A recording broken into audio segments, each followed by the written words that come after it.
Leia Healthcare, looking after you always. Proud sponsors of Real Health with Karl Henry. On the latest episode of Real Health with me, Karl Henry, in association with Leia Healthcare, it is a top tips episode. And today it's all about walking and how walking can be your ultimate workout. Now, the reality is, for years and years and years, I've been talking about walking and the benefits of it and why it is so beneficial to absolutely everyone who is listening in. It's fantastic for the body. It is easy on the joints. It is simple to do. And when done properly, can deliver a phenomenally effective workout for all different aspects of your fitness, from cardiovascular health to muscular health, even to mental health. But the key thing is you have to do it right. So on today's episode, I've got some really simple tips to ensure that walking can be the ultimate workout for you. The first one is this, that people will say, oh, well, you know, what about running? Is running not better? Is cycling not better? And the reason I say walking is the ultimate one is the fact that it's so easy to start. But there's walking and then there's walking. So walking for exercise and walking for, you know, social interaction are two very different things. And the key thing there is the intensity or the pace at which you walk at. And that's what differentiates walking from, well, walking. Walking properly and walking fast, getting slightly out of breath or out of breath while you're walking, that's a workout. Walking at this intensity is not a workout. And it's really, really important to remember that if you're going to take up walking or if you're going to walk as your main form of exercise, well, the intensity is key. If you don't push the body, you're not going to see the results. So you have to work hard enough to get the benefits. And regular listeners to the podcast will know I talk about this all the time. The intensity component of exercise is absolutely crucial. So to walk properly, remember, you've got to be getting slightly out of breath or somewhat out of breath, or else, well, fairly out of breath. And that's a sign of how hard your body's having to work, how hard your heart is working to get the benefits from the exercise. As you get fitter, you've got to walk faster. And again, you're getting out of breath or slightly out of breath. And that's the signal or the sign for the benefits that we want to get from walking to make it that really ultimate exercise. It's cardiovascular. There's loads of endorphins flying around the body. The body's being challenged. You know, your legs, your glutes, everything's been challenged a little bit more. And the most important thing is the intensity. Is running better? Not necessarily. They both do pretty much the same thing. But the key thing is, which one do you enjoy more? Running for a lot of people is just too scary to start. There's too much of an impact on the body in terms of the joints, where walking is an easier thing to be able to do. There's less pressure going through the joints in terms of the ankle, the knee, the back, the hips when you walk by comparison to when you run. So they both do a similar thing, but for me, walking is the absolute ultimate one. And that's coming from a runner. I run all the time and I love to run. But for general population recommendations, walking's where it's at. So remember, if you're going to start, the key thing to begin with is the intensity at which you're walking. We want you to walk fast enough that you're getting out of breath or slightly out of breath. And as you get fitter, keep that in mind. Keep working hard enough to bring the heart rate up to get those benefits and to hit that talk test point. And that's the easiest way to test for it. It's counting to 10. If you watch Operation Transformation, you'll see me do it every single series. I ask a leader to count to 10. What I'm listening for is 1, 2. It's that out of breath. That's what you're listening for. And you push them harder in terms of the pace until you get to that point. And we know at that point, that's where you're getting all the benefits in terms of the hormone release from exercise, but also the physical changes. The heart's getting stronger. It's getting thicker, it's pumping faster, it's bringing your resting heart rate down over the course of time because it's going to be much more efficient as a pump. Your muscles are having to work harder, and it's all from that intensity piece. So tip number 1, if you're going to follow the advice and take walking on, it is exactly that. Intensity is absolutely key. My next tip then is, let's start from the feet and work our way up. So the footwear that you use, that's important too, because every time your foot hits the ground, if you're not in the right footwear, you're putting yourself at a higher risk of injury, and that's a problem. So we don't want you getting injured. So if you take your shoes or your runners and flip them over onto the heel facing up, look at the heel. It should be evenly worn all the way across the shoe. If it's not, and chances are it's not, it might be overly worn on one side at the front or the back, or the other side if you're a pronator or a supinator. Then we need to get your gait checked. That sounds kind of scary. It's not. When you go to buy runners, it's no longer just the color of the runner or whatever. It is actually looking at your foot, how you walk or run, and putting you into a runner that neutralizes that so that you're walking as safely as possible. And if you're not, think about it. If you don't invest in this and if you don't do it, your ankle, your knees, your hips, your back, your posture, everything's affected by the fact that you're not walking in the right footwear. So spending a little bit of time getting the right runners is really, really, really important. And it's called gait analysis, GAIT. Most shops will do it around the country when they're selling runners now. And if you don't see it, just ask for it, or you can Google it as well for where locally you might be able to get it done. It's pain-free. It generally doesn't cost anything. It's just a really simple way of looking at how you walk and ensuring the runner that you're walking in suits your foot type. And that's the most important thing.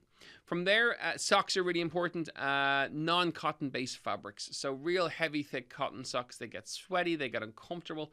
They're just not nice to be in if you're going to actually exercise. So that lighter fabric is really important. They're breathable, they're lighter, and they're much more comfortable. They will also reduce the risk of blisters because the sweat will be wicked away a little bit better, so they won't get as kind of as sweaty, and they reduce the chances of blisters happening. If blisters do happen, if you're starting out and you haven't walked for a long time, blisters can and may happen. So a couple of things there is Vaseline is a really simple way to prevent those. Just get a little bit of Vaseline, rub it wherever you commonly get those blisters, and that'll take the friction off it. Compeed plasters are really, really good as well. And ensure that you're sizing on your footwear. Don't tie your laces too tight, because if you do, you will find potentially that it'll rub off the skin a little bit, and it'll increase the chances of you getting blisters as well. So they're simple little tips to make it more comfortable. Remember, when you want to exercise, you want to make it a comfortable environment as much as you're working hard, but what you're exercising in is comfortable. So you start from the socks, then work your way up in terms of the gear. The same rule applies. Cotton-based fabrics, they're heavy. They don't lend themselves to sweat particularly easily or well, in terms of they get heavy, they get uncomfortable, they get cold if the weather changes really quickly, and they're just not nice. So it doesn't have to be expensive sports gear, but all the stores around the country at different levels will have different price points of sports gear, but you'll find they're breathable, they're lighter in terms of the fabric, and they're much more comfortable to exercise in. And for the time of the year that it is, a rain jacket is really important as well, or a windproof jacket. Ideally, make sure it's luminous so people can see you, but make sure you get one that is really comfortable, because we want you to exercise for the long term. So set yourself up for success. Spend a little bit of money at the start and get the right stuff. The luminous one, for me, is important. I've got 2 or 3 luminous jackets I run and walk in all the time because it's important to be seen. So getting the right gear, it just helps. It's another thing that it makes it more comfortable, it'll be more enjoyable, and chances are you'll keep doing it for longer if you set yourself up the right way. The next tip is around the route. So this is actually really important, because chances are you'll have your favorite route that you walk, and the body adapts to that. So by doing the same thing over and over and over again and expecting a result, it's not really a great plan for success. So changing the route as often as possible, that's a really simple way to make the walk A, more interesting, but B, more beneficial for your body.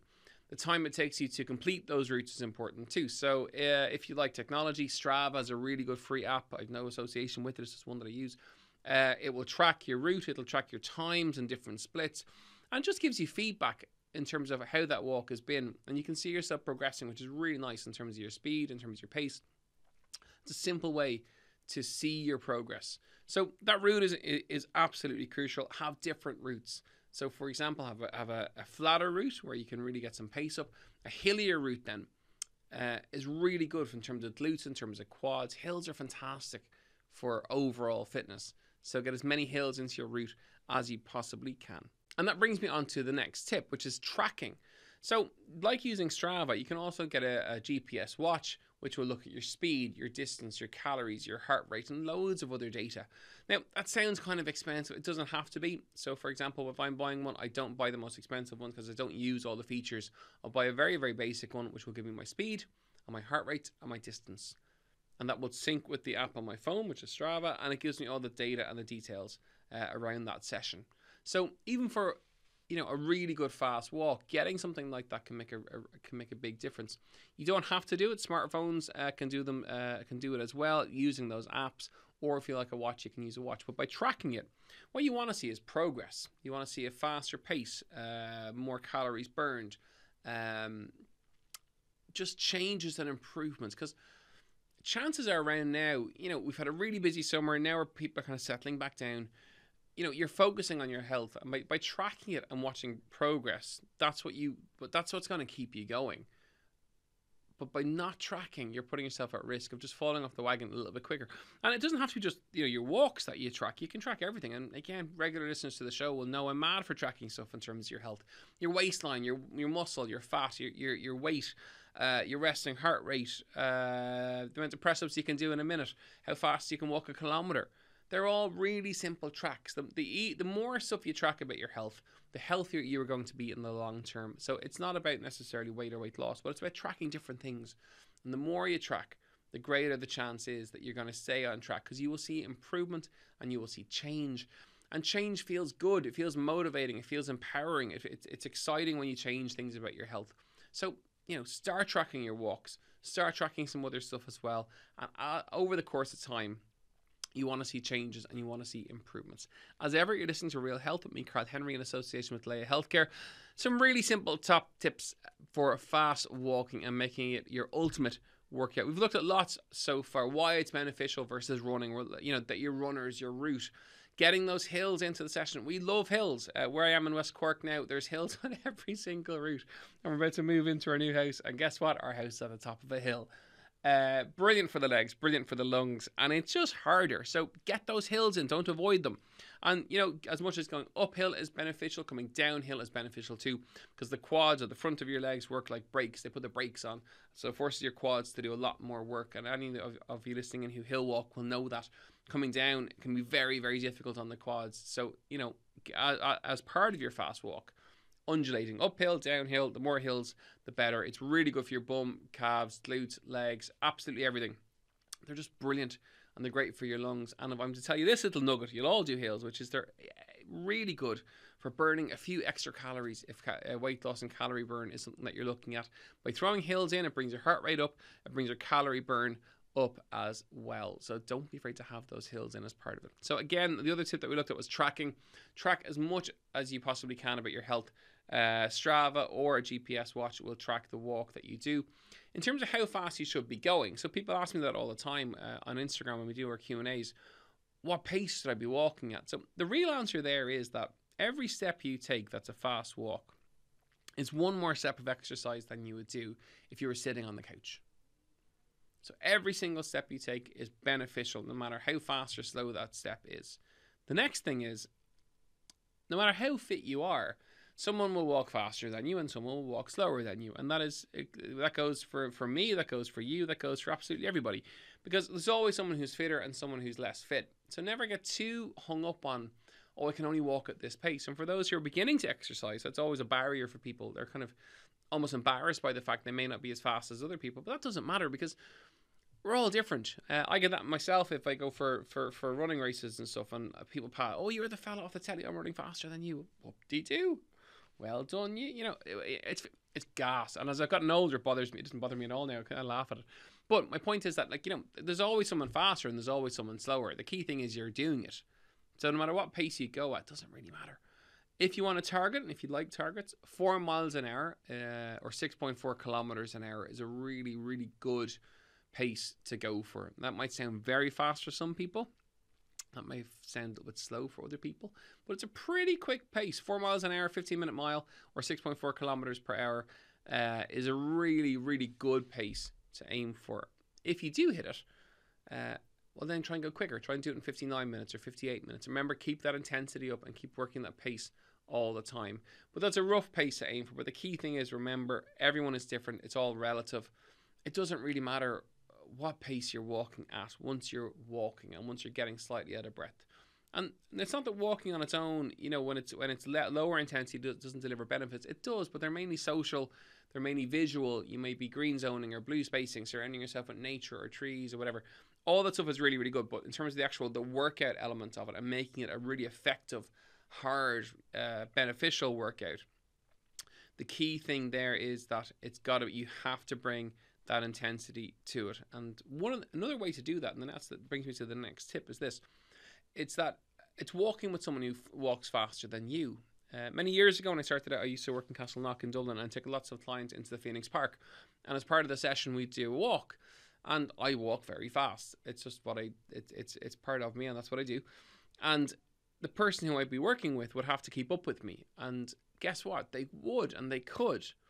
but it would take someone walking faster than them to show them that they're actually able to do it. So I would say go for a walk with someone who walks faster than you walk, and just, you have to catch up with them. You have to work hard to catch up with them. But what it will do is it'll show you that actually you can do it. The hips will open up, and the stride will lengthen. You use your arms. The body begins to rotate and twist as you walk. So the obliques and the intercostals and the core is beginning to work as well. That's all happening because you have to keep up with the person in front of you. So it's a sneaky one, but it's a really good tip if you want to really get that workout, that walk workout done, is to just walk faster and walk with someone who's faster than you, because you have to catch up with them, and it makes a big difference. The next tip is around that walking stride. Now, people all the time ask about weights. Should I bring ankle weights or wrist weights or dumbbells or water bottles or whatever? You can if you want. I personally think they're uncomfortable. I don't think that they deliver a huge benefit. They will add more weight into the session, but if you want to do that, get a backpack and put a bag of spuds in the backpack. It's about 6 or 7 kilos in a bag of spuds. Try that on for size. Or you can get weighted vests. I know some of the supermarket, Aldi and Lidl do that, have those, and Dunn's I think have them too, where they're literally vests with weights in them, and they'll add anything from 1 to 2 to 3 stone of weight. So if you want to add weight, add those, or add a backpack with some spuds or some weight in it, or some water bottles in it. That'll add a huge amount of weight. It's a better way to put it on and have a proper backpack. In terms of how you should walk though, old school used to be kind of heel to toe. That's kind of gone. It's very much a mid-foot foot strike when you hit the ground. So the midpoint of the foot hits the ground and you propel yourself forward. Long strides, back's nice and tall, posture is nice and tall. You're not looking down towards the ground, because if you do, you're going to get neck pain. You're looking straight ahead and slightly down in advance. So you can still see things that are coming up in terms of maybe potholes or things like that. But you're not putting your whole posture forward to look towards the ground.